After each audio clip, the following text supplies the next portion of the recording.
3 hours later. Can you move it along? I'm all out of time card.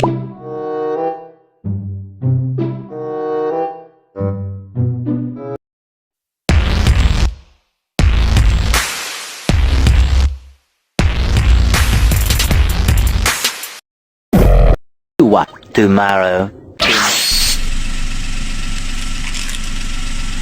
So yun guys, no, bumili na ako ng fog light ko, yung H16, pero H11 sakto naman yan, yung H11 LED yung binili ko.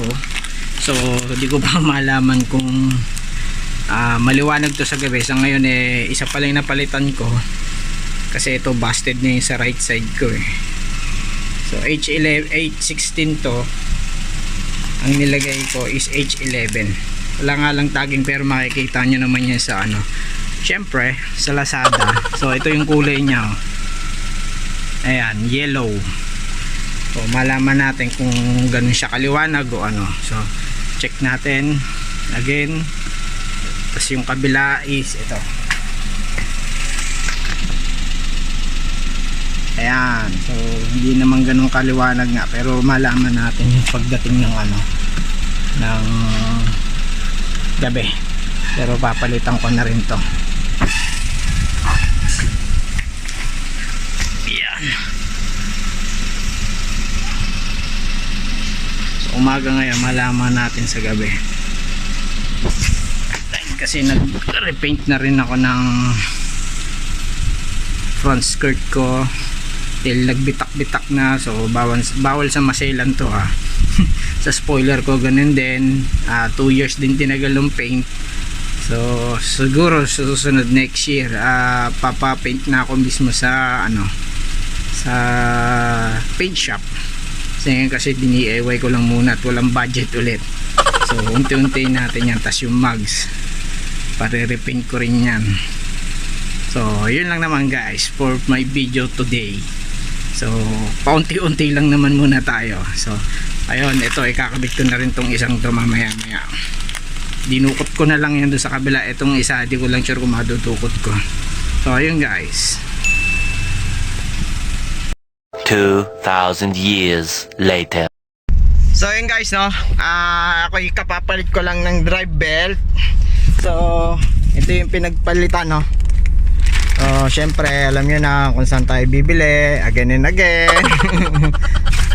Dyan na muna yan. So ito is 14.4 volts. Hindi pala, sorry, ano pala yan. Yung kilometer per liter ko. So running hours ko, nagpalit ako, list lang natin 87406. So ayun, 87406, April 2025. Kasi nung binili ko tong belt na to 2018 pa, not sure lang kung anong month. So 7 years mga ganon, o 7.5 years. So kung makikita nyo naman, ito yung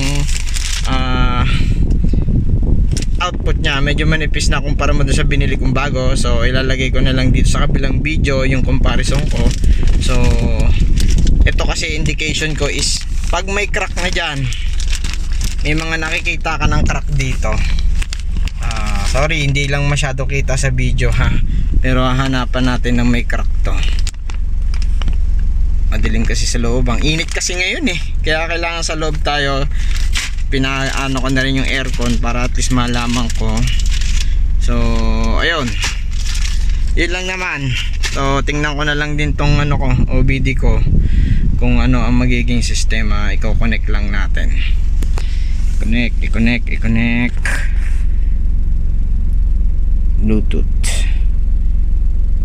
Ayan. Bluetooth. Asan ang Bluetooth ko? Bluetooth, ayun. On natin para malaman natin ang RPM.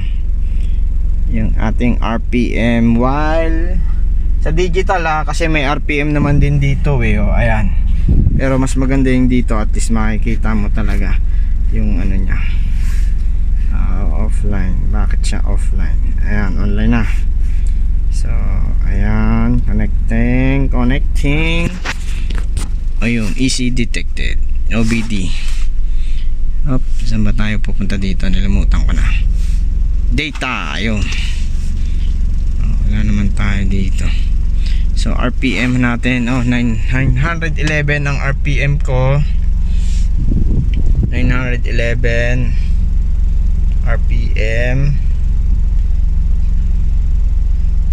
Timing, temperature, Fahrenheit yan.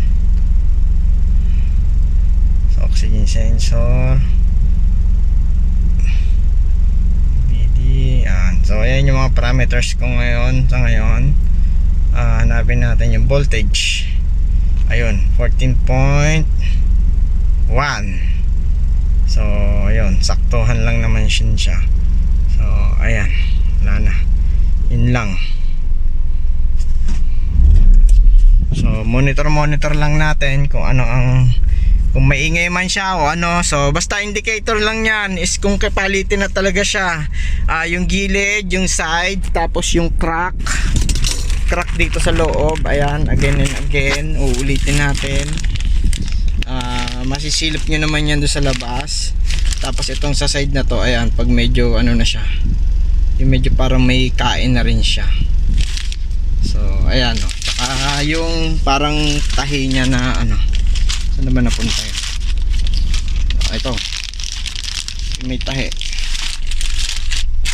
Ayan, labas na nga natin to. So ayan guys, so ayun lang naman.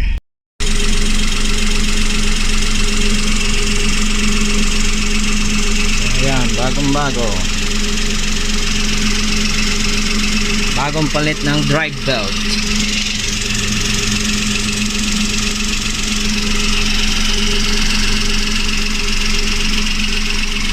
Medyo may ubong pa lang siya dahil bago pa, so titingnan natin yung loob. Ano nangyari, kinalas ko pa rin to dahil skip. Ayan, in-adjust ko yan. Ano nangyari, ito adjust nyo, tsaka yung isa doon. Ito kasi pang tension, at ito ang lock. So syempre ito rin, sikip eh, kasi yung toaster lang naman. Tapos ito maglalagay ako dito ng date. Tapos ito, wala, in-check lang yan.